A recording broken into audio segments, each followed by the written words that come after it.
If your child is disconnected from you, or they're behaving really poorly, or they're defiant, or you feel that they're slipping away, there is a way to connect that I know is surefire.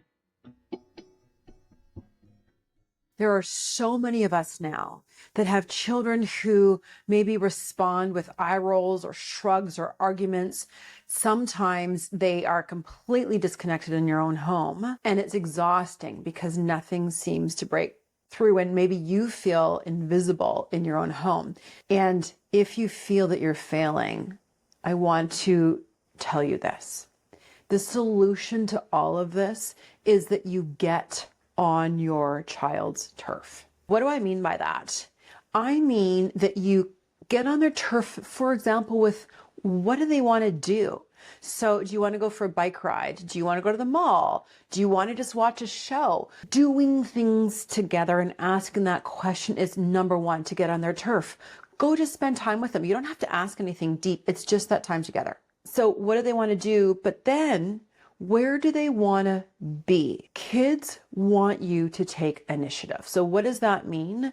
Go knock on their bedroom door versus them having to find you in your office. That's showing connection and that you care. And just knock on the door and maybe sit on the carpet and have a little chat.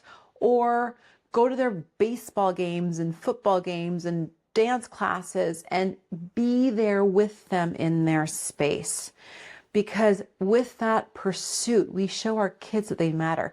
And then here's the third one of getting on their turf. What that means is, how are they feeling? How are they doing?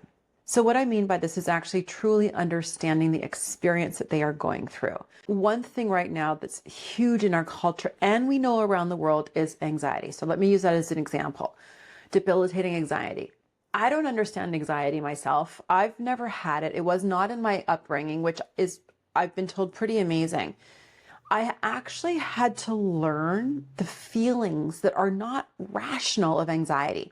So when I say get on the turf, I mean go get to their level of how they are feeling emotionally, psychologically, so that you can empathize better and have a better grasp of what they're going through. So here's a core parenting shift. This is not to correct them getting on their turf. The whole idea of getting on their turf is that you just connect. And huge, which I just said, is that self-worth, building them up. You matter. I see you. You're also not trying to fix them, but understand them. And that's where that influence starts as a parent. It's not from your control, but from you being present in all of these ways of what they want to do, where they want to be, or how they are.